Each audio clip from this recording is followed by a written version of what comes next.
This is a production of WKNO Memphis. Production funding for Sports Files is made possible in part by the WKNO Production Fund, the WKNO Endowment Fund, and by viewers like you. Thank you. My guest today on Sports Files is Memphis Redbirds right fielder and one of the Cardinals' top minor league prospects, Stephen Piscotty.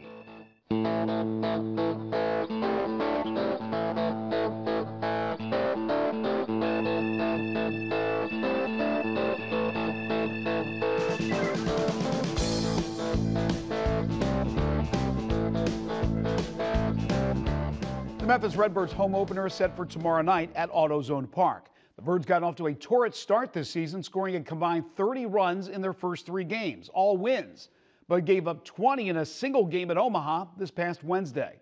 With the parent Cardinals stacked from top to bottom, a plethora of talented prospects find themselves in Memphis to begin the season, something many current members of the Cardinals' major league roster went through themselves. One of those prospects is right fielder Stephen Piscotty, a former 3-year star at Stanford University. Piscotty spent a good portion of his rookie season in 2013 at AA Springfield, where he quickly made a name for himself. He would then take his game up a level in the Arizona Fall League before a very productive spring with the Cardinals. It's not a matter of if, but rather when this talented youngster gets the call to the bigs.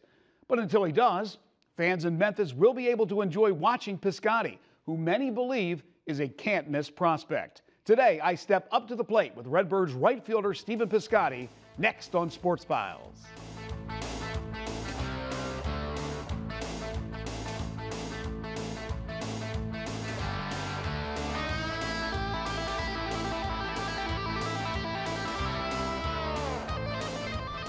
Well, Stephen, welcome to Memphis. Thank you. It's awesome to be here. What are your first impressions of AutoZone Park? It's pretty cool. It's the biggest park I've definitely ever played in, so it's pretty cool. And I got to come in early with the big league club, and unfortunately that game got rained out, but pretty good turnout for considering the weather. Well, certainly Cardinal country is Memphis, so you're going to get that support.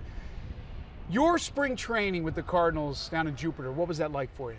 It was an unbelievable experience. Getting to play with guys that I watched on TV, when I was a kid. And, the guy I always talk about is Mark Ellis. I grew up close to Oakland, watched him play there for many, many years, and I was in the same hitting group as him, and it was just kind of like a little awestruck. It was pretty cool. When you're a young guy, do you just keep to yourself, or do you try to lean on veterans and try to get the lay of the land, if you will? Going in, I tried to kind of keep to myself. I didn't want to get in their business. We were kind of guests, in their space, and I wanted to give them some room. But they were very approachable, shared a lot of information with us, and it's just a testament to the Cardinals and the Cardinal way. They're just such class act people. It's awesome. Now, you mentioned the Cardinal way. We've heard that a million times, especially around here. How excited are you to be a part of this organization? I'm so thankful. I went to Stanford, I went to college there, and the way they ran things there, I thought was very similar to the way that the St. Louis Cardinals run their business. And before the draft, my agent had talked about the Cardinals and said they do it the right way. They have a fantastic player development program, and it was all the truth. I've been through it quite a bit now, and I'm so thankful to be a part of it. You mentioned Stanford. You're from California. You got drafted out of high school. Could have went pro. Instead, you made the decision to go to college for 3 years. What was your experience like at Stanford? It was unbelievable.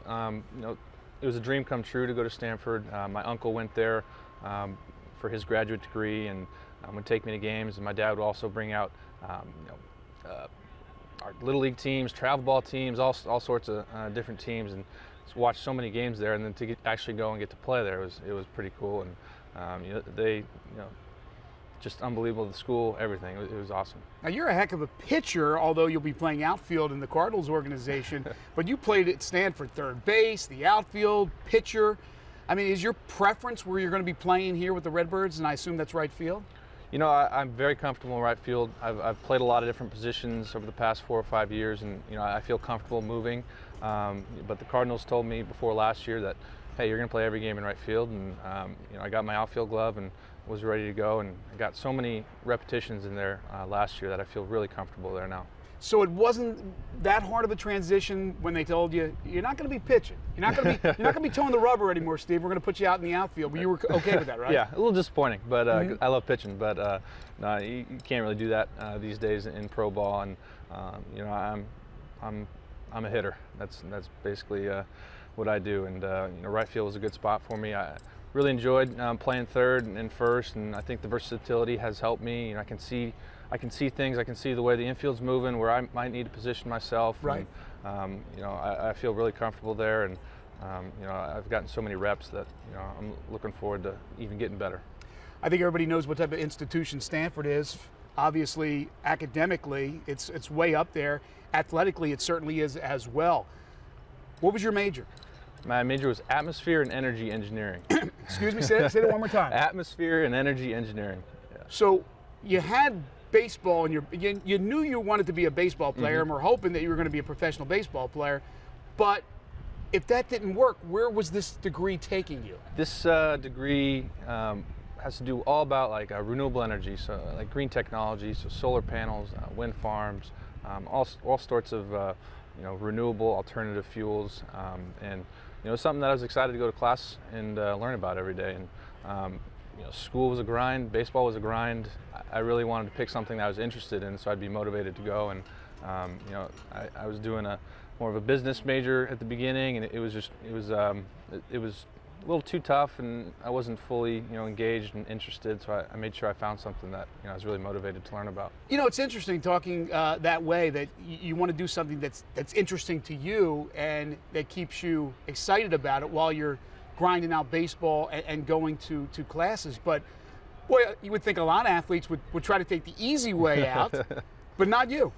Yeah, not me. You know, sometimes I'll get bored if I'm not, you know, engaged in something, and you know, I wanted to challenge myself. That's kind of how I've always gone about all sorts of things in life, and you know, I wanted to, you know, kind of push myself, and this was something that that definitely did that. All right, let's talk about 2013. Start out lower A, you go to upper A, you go to double A, and you spend a big chunk of the season at Springfield. What was the experience like for you? You know, I've had a tremendous experience at each level I've been at, and you know, the relationships with the guys on the teams has been a huge part of that. And you know, you talk about the Cardinal way, and you know, I think all the players, you know, abide by it for the most part, and you're surrounded by, you know, good dudes, and it's fun to be around them. So it doesn't really matter what level you're at. You know, you're enjoying yourself and having fun in the clubhouse, and you know, the season's a grind. So if you can, you know, lighten the mood a little bit and have some fun, that goes a long way. What was the hardest thing making the transition from amateur baseball, collegiate baseball, if you will, to professional baseball?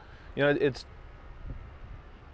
the biggest difference is playing every day. You know, in college you play maybe once during the week and then on the weekends, and you have to go about your business a certain way in pro ball. You know, you can't always work a ton. You know, you got to work smart over you know, working a lot. Right. Because I mean, you can wear yourself out and, you know, make yourself worse. So finding that balance of working smart and getting, you know, quality swings over quantity swings was a big thing that I learned. And yeah, you just coming to the field every day, you know, ready to work. It's different. What did you learn about yourself beyond the baseball player, being away, being in a professional occupation now as opposed to going to school? What did you learn about Stephen? You know, I learned that I like this game a lot more than I previously thought. You know, coming in my first year, not that I was intimidated, but you know, when you start kind of at that low level, it's a little daunting, you know, to think you got to go through all these different levels, you got to play really well. But like I said, you know, there's great guys in the clubhouse to you know, be around.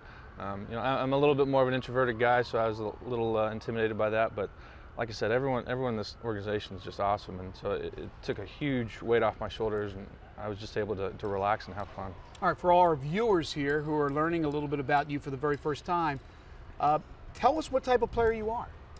The thing I would define myself as is a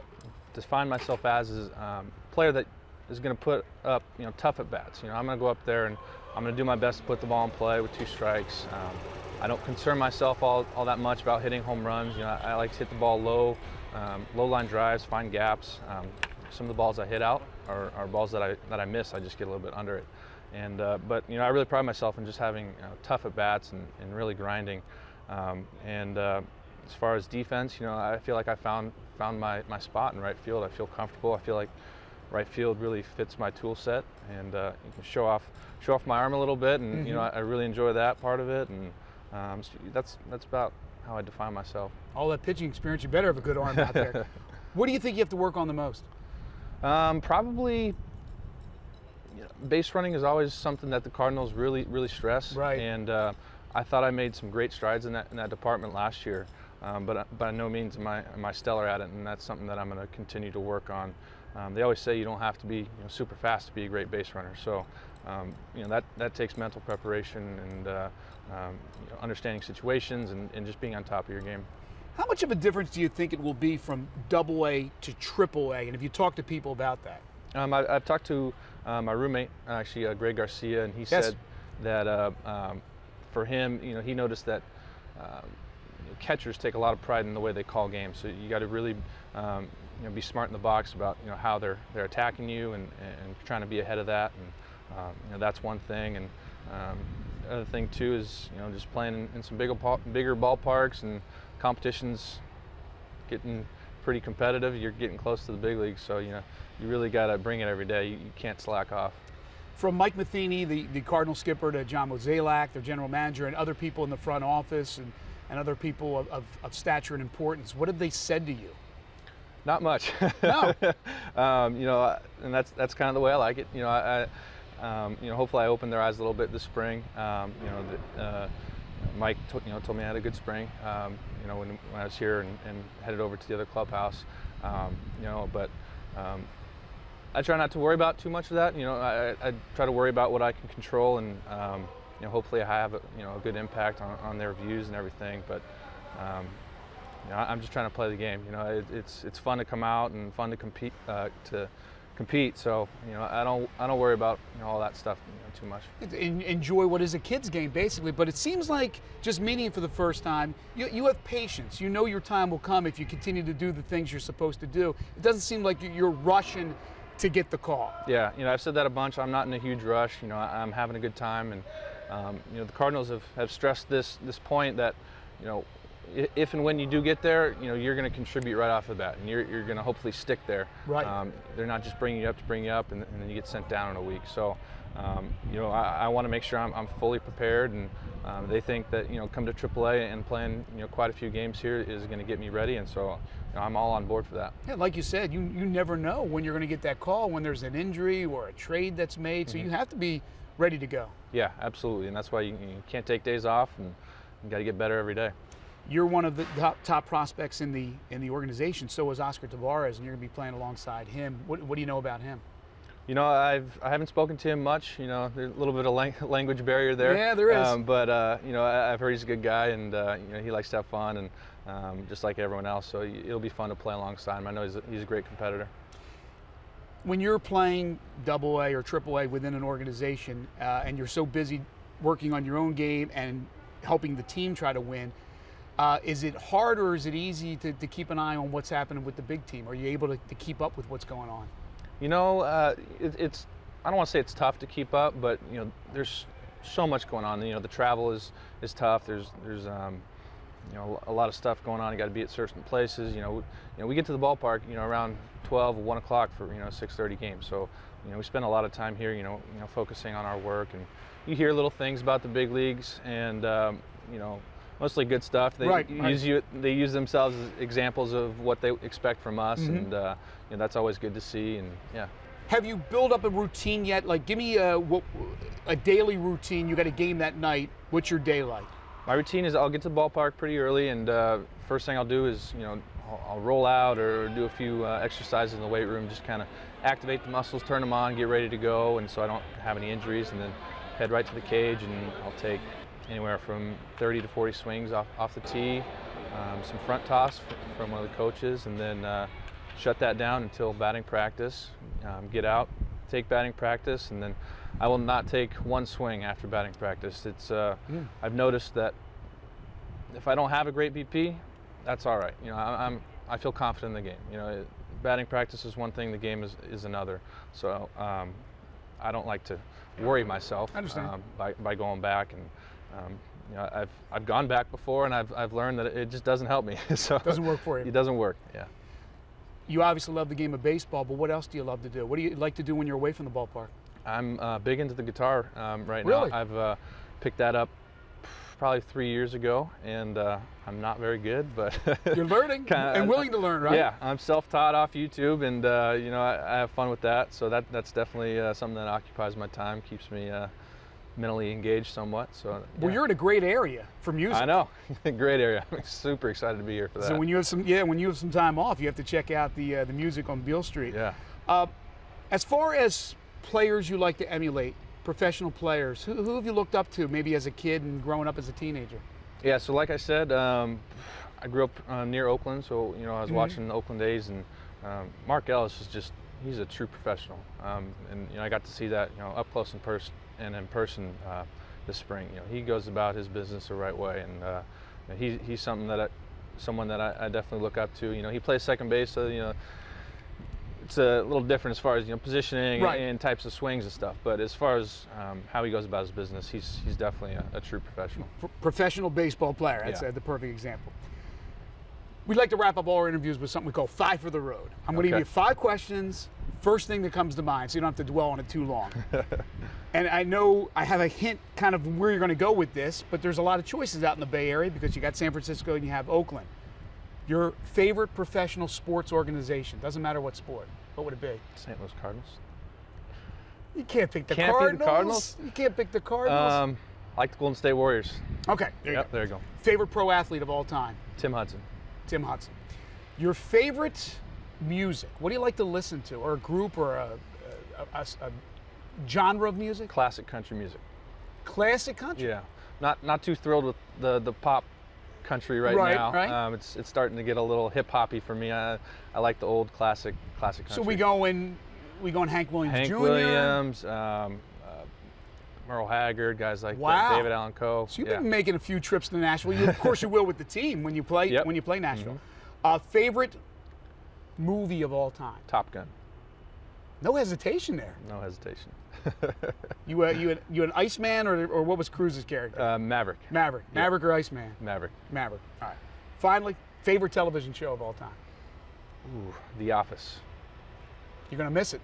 Yeah. It's off now. It is off the air. I haven't quite caught the last season, but that's on Netflix, so I'll be checking that out soon. Steve, it's an absolute pleasure. Best of luck. We look forward to watching you here in Memphis, and eventually when you get that call up to the big leagues. Thanks again for your time. Thank you. Really appreciate it. Stephen, thank you so much. We'll take a break. Overtime is coming up next.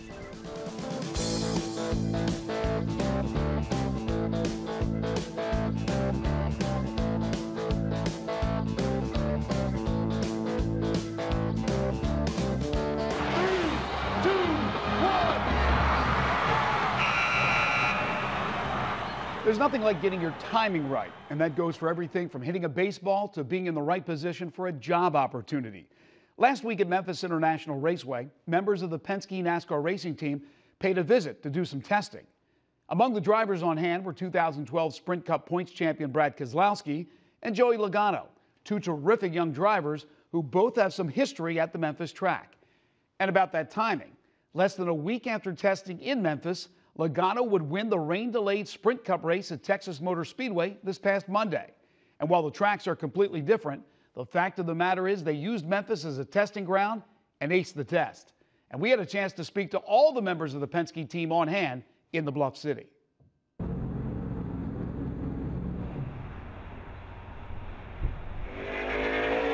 You know, this is the closest track to Richmond that we can kind of find as far as the loads in the corner. Actually, the overall lap time is actually pretty close to what you have. The only thing that's different here is the track's a little bit more bumpy. But if you kind of overlook that and focus on the parts you need to focus on for Richmond, you can take a lot out of it. And this is the 3rd time I've been out here this year, so it's been able to learn some things, try some different stuff, and hopefully that transfers over. This year I'm running the full truck series for Brad Keselowski Racing and his trucks, and doing about 15 nationwide races for Penske, and then also 2 Cup races later this year at Kansas and Talladega. So really excited for this year and trying to make another run at the Truck Championship and trying to bring another owner's title to that nationwide team, and then being able to see what we got in the Cup debut. You know, my dad was already racing when I was born, and when you grow up around it and your family does it, that's all you know. You know, you think it's just a normal lifestyle for you. And growing up around the racetrack, you see everything that happens, and you just kind of get the sport at an early age. And you know, I had a decent idea of what the sport was like at age 8 when I had my first start in any kind of car. And it just helps you growing up around a racetrack, and having my dad, you know, been in all different types of race cars. He's helped me out a bunch of knowing what to do, because he's been there and he's done that and he's experienced a whole lot of stuff. It's been a huge help to me. And you know, even now when I'm 20 years old, he's still at the racetrack and helping me out week in and week out. And it's just been a huge help to me to have him always there, and then along with Joey and Brad being able to get their input on some stuff. And just really fortunate to have a dad and a family that's so understanding of racing, and fortunate enough to grow up around it. All right, Brad, you've had a pretty good start to this season. You're sitting 7th. How's it been so far? I mean, good. We got to win, and with the new point standings the way they work, you know, that's so critical for qualifying your way into the chase. And for our race team, that's where it all starts. It's having a shot at the championship. And in order to do that, you need to win races. We got that out of the way early in the year. Now we just want to win more of them. So our cars have been fast enough to do that. We just got to execute on any given week, and I think we can find ourselves in victory lane again. Have there been a lot of changes in the rules since last season? Yeah, there's always a lot of changes in the rules, and this year in particular, with the point structure has been changed, and the qualifying format's been changed, and even some things on the cars have been changed, and I think that's a good thing. Well, when I think of Memphis, I think of a lot of memories. I came here when it was first built, at 97, 98, somewhere around there, and watched my dad race, which was something I'll never forget. And then I had my first career pole here in the Truck Series in 2007, and that really got my career going. And then won the last race here in 2009. So, those things are the things that stick out to me, and they're just, precious memories. Well, racing's funny because specifically on the NASCAR side, there's so many rules that limit you to technology. So what we ended up doing is, taking the rules, which say you have to run, essentially designs that are from the 60s and 70s, and updating them with, super futuristic materials and things like that. So nowhere near where we would start if we had a blank sheet of paper to work, but that doesn't mean there's not a lot of technology, because there is. You look behind me here, and all kinds of data carts and computers and telemetry and all those things, but they're all bolted on old school parts, trying to make them work as best as they can. It's gotten to the point where we've got departments of engineers. We carry 2 different engineers to racetrack with each race team every weekend. So one is just to handle vehicle dynamics, and another one to handle the racing aspects of it. So you see a lot more technology. We've got a lot more computer simulation possibilities today, whether it be CFDs and doing the aerodynamic studies, or whether it be a vehicle simulation. We come and test at these racetracks, and then we go back and we create drive files out of it so that we can drive the simulation, and then we can run all our changes on the computer. Several things we look at daily. I mean, without a computer, we'd be a little lost with the methods we have today. We have the ability to simulate the complete lap of what the car is doing here, the car responses, the tire responses, driver inputs. We can create all of that. So when you go to look at trying to find more speed, when we want to try a different setup, we can run that. We can come to a test like we've done today, after we've already done the legwork at the shop. So we've taken 100 ideas and narrowed them down to 7 that you want to try at the racetrack, and then you can use those 7 productively here in a real environment. But they definitely speed up the idea to implementation at the racetrack. On a typical race weekend, you'll see a race team carry about 20 people for a weekend. 7 of those will come on Sunday, because that's pick your guys. That's the guys that change tires, carry tires, jack the car up, fill it with gas. But our group that flies out typically on Thursday, we've got a crew chief who kind of oversees the whole thing. You've got a car chief who's responsible for the mechanics on the car, and then he'll also have a front end mechanic, a rear end mechanic, an interior mechanic, a tire mechanic, somebody who just takes care of tires and the information and all the data that's off of those. You got a shock specialist who's responsible for spring inventory and shock inventory. We also carry 2 engineers, as I said earlier, a vehicle dynamics engineer that just runs simulation, basically all the stuff that we've kind of laid out and what we want to try, and then one that's involved in all the implementation of the engineering of how our cars are set up, of springs and bars and asymmetry and all the different methods. He my race engineer and the car chief are fairly well Siamese. They work together a lot on how we get our race car on the racetrack.